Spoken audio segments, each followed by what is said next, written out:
Hello everyone, welcome to Endless Knowledge. இந்த வீடியோவில் நம்ம எதை பற்றி பார்க்க போகிறோம்னா எக்ஸலில் ஒரு ஃபனல் சார்ட்டை எப்படி நாம் கிரியேட் பண்ணலாம், ஃபனல் சார்ட்னா என்ன அண்ட் எதுக்காக நம்ம அதை யூஸ் பண்ணுறோம், இது எல்லாத்தையும் கொஞ்சம் குயிக்காக நம்ம பார்க்க போகிறோம். ஸோ உங்களுக்கு இந்த வீடியோவில் உள்ள கண்டென்ட் எல்லாமே புரியுதுன்னா மறக்காமல் லைக் பண்ணுங்கள். அண்ட் அதை விட ரொம்ப முக்கியம், இதை பற்றி தெரியாதவங்களுக்கு கண்டிப்பாக ஷேர் பண்ணி விடுங்க.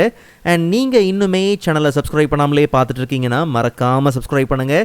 அண்ட் சப்ஸ்கிரைப் பண்ண கையோட பக்கத்தில் இருக்கக்கூடிய பெல் ஐக்கனை கிளிக் பண்ணி ஆல் நோட்டிஃபிகேஷன்ஸை மறக்காமல் எனேபிள் பண்ணிக்கோங்க.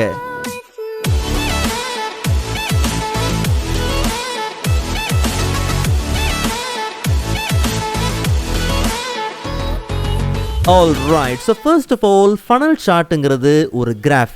இந்த கிராஃப் நமக்கு எதை காமிக்குதுன்னா, ஒரு ப்ராசஸோட டிஃப்ரெண்ட் ஸ்டேஜஸ், அதாவது ஒரு செயல்முறையோட டிஃப்ரெண்ட் ஸ்டேஜஸை காமிக்குது. அண்ட் ஒவ்வொரு ஸ்டேஜ்லேயும் எவ்வளோ நடந்திருக்கு அப்படிங்கிறதையும் காமிக்குது. அண்ட் நம்ம எல்லாருக்குமே தெரியும் ஒரு ஃபனலோட ஷேப் எப்படி இருக்கும்னு. ஃபனலோட டாப் பாயிண்ட் பார்த்தோம்னா வைடாக இருக்கும். ஸோ அது அந்த ப்ராசஸ் ஸ்டார்ட் ஆகிறத குறிக்குது. அண்ட் பாட்டம் ஏரியா பார்த்தோம்னா நேரோவாக இருக்குது இல்லையா, இது அந்த ப்ராசஸோட எண்ட் ஏரியாவை பார்த்திங்கன்னா, எண்டிங் பாயிண்ட்டை பார்த்திங்கன்னா குறிக்குது. அண்ட் இது ஒவ்வொன்றும் பார்த்திங்கன்னா தனித்தனி செக்ஷன்ஸ், ஒரு ப்ராசஸோட டிஃப்ரெண்ட் ஸ்டேஜை பார்த்திங்கன்னா இந்த ஒவ்வொரு செக்ஷனும் பார்த்திங்கன்னா குறிக்குது. அண்ட் இந்த செக்ஷனோட சைஸ் அந்த ஸ்டேஜில் எவ்வளோ நடந்திருக்கு அப்படிங்கிறத பார்த்திங்கன்னா தெளிவாக நமக்கு காமிக்குது. ஸோ அப்போது இந்த ஃபனல் சார்ட் காமனாக நம்ம எந்த டேட்டாவுக்கு யூஸ் பண்ணலாம்னா, சேல்ஸ் டேட்டா, மார்க்கெட்டிங் டேட்டாவுக்கு பார்த்திங்கன்னா காமனாக யூஸ் ஆகும். அதுக்காக சேல்ஸுக்கும் மார்க்கெட்டிங் டேட்டாவுக்கு தான் யூஸ் பண்ணணும்னு கிடையவே கிடையாது. நமக்கு ஏதாவது ஒரு செயல்முறையை டிஃப்ரெண்ட் ஸ்டேஜில் விஷுவலைஸ் பண்ணி காமிக்கணும் அப்படின்னும் போது தாராளமாக நம்ம இந்த ஃபனல் சார்ட்டை யூஸ் பண்ணிக்கலாம். அண்ட் அதே மாதிரி நமக்கு ஒரு சின்ன கேள்வியும் பார்த்திங்கன்னா வரும், ஏன் ப்ராசஸோட டிஃப்ரெண்ட் ஸ்டேஜஸை ஃபனல் சார்ட்டில் தான் காமிக்கணுமா, ஏன் வேறு சார்ட் டைப்பே கிடையாதா, இந்த ஃபனல் சார்ட் மூலியமாக பார்க்குறதுனால என்ன யூஸ்? நல்லா கவனிங்க. ஃபனல் சார்ட் மூலியமாக நாம் இப்படி விஷுவலைஸ் பண்ணி பார்க்கும்போது ஒவ்வொரு ப்ராசஸோட ஈச் ஸ்டேஜும் எவ்வளோ சக்ஸஸ்ஃபுல்லாக இருக்குது அப்படிங்கிறத நம்ம ஈஸியாக அனலைஸ் பண்ணிக்க முடியும். அது மட்டும் கிடையாது, இம்ப்ரூவ்மெண்ட்டுக்கு ஏதாவது பிரச்சனை இருக்கா, இல்லை வாய்ப்பு ஏதாவது இருக்கா அப்படிங்கிறதையும் இங்கே நீங்கள் ஈஸியாக அனலைஸ் பண்ணி கெட் பண்ணுறதுக்கு இந்த ஃபனல் சார்ட் ரொம்ப பார்த்திங்கன்னா யூஸ்ஃபுல்லாக இருக்கும். ஸோ அப்போது ஒரு ஃபனல் சார்ட்னா என்ன, எதுக்காக யூஸ் பண்ணுறோம், ஏன் யூஸ் பண்ணணுங்கிறது நமக்கு தெளிவாக தெரிஞ்சிருச்சு. அண்ட் நம்மக்கிட்ட இருக்கக்கூடிய இந்த சாம்பிள் டேட்டா வச்சு ஒரு ஃபனல் சார்ட்டை நம்ம க்ரியேட் பண்ணி பார்க்கலாம்.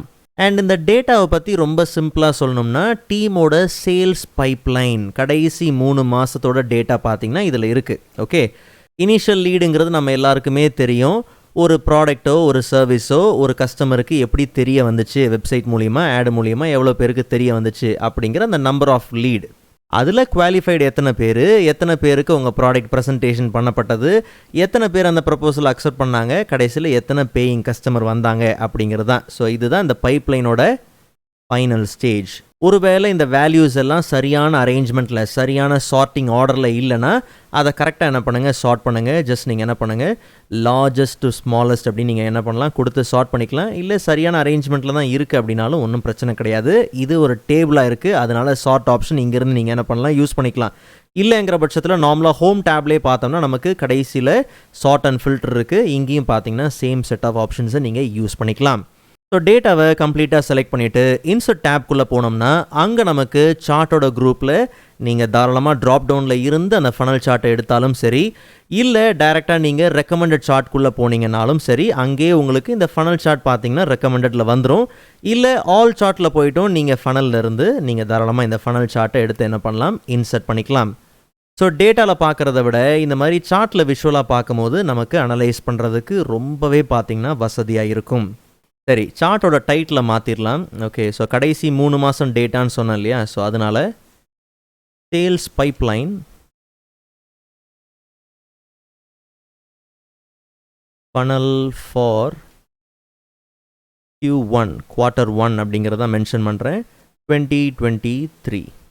மற்றபடி சார்ட்டை நீங்கள் செலக்ட் பண்ணும் போதே உங்களுக்கு சார்ட்டோட டிசைன் மாற்றுறதுக்கு, ஃபார்மேட்டிங் எல்லாம் சேஞ்ச் பண்ணுறதுக்கு எல்லா ஆப்ஷன்ஸும் பார்த்திங்கன்னா இருக்குது. நாமளே நிறைய வீடியோஸில் பார்த்திங்கன்னா பார்த்துருக்குறோம்.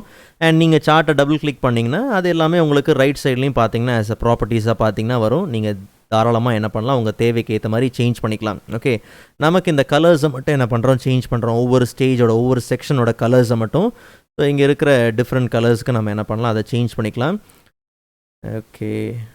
ஸோ கடைசியாக இந்த ஃபனலை பார்த்தோம்னா 30 நம்பர்ஸ்க்கு பார்த்தோம்னா ப்ரொபோசல் ரிசீவ் ஆகிருக்கு. ஆனால் டீலை க்ளோஸ் பண்ணது வெறும் 10 பேர் தான். ஓகே. ஸோ அப்போ இம்ப்ரூவ்மெண்ட்டுக்கு வாய்ப்பு இருக்கா, இல்லை அதுக்கு ஏதாவது பிரச்சனை இருக்கா? ஸோ இது எல்லாத்தையுமே நீங்கள் என்ன பண்ணலாம் அனலைஸ் பண்ணுறதுக்கு நான் ஆரம்பத்திலே சொன்ன மாதிரி இந்த ஃபனல் சார்ட் ரொம்பவே யூஸ்ஃபுல்லாக இருக்கும். ஸோ இந்த வீடியோ உங்களுக்கு யூஸ்ஃபுல்லாக இருக்கும் நம்புறேன். அண்ட் ப்ரீவியஸ் எக்ஸல் வீடியோஸ்க்கான லிங்க் நான் டிஸ்கிரிப்ஷனில் கொடுக்குறேன். கண்டிப்பாக நீங்கள் செக் பண்ணி பாருங்கள். ஸோ நெக்ஸ்ட் வீடியோவில் அதை விட இன்ட்ரெஸ்டிங்கான டாப்பிக்கை பார்க்கலாம். அதுவரை காத்திருங்கள்.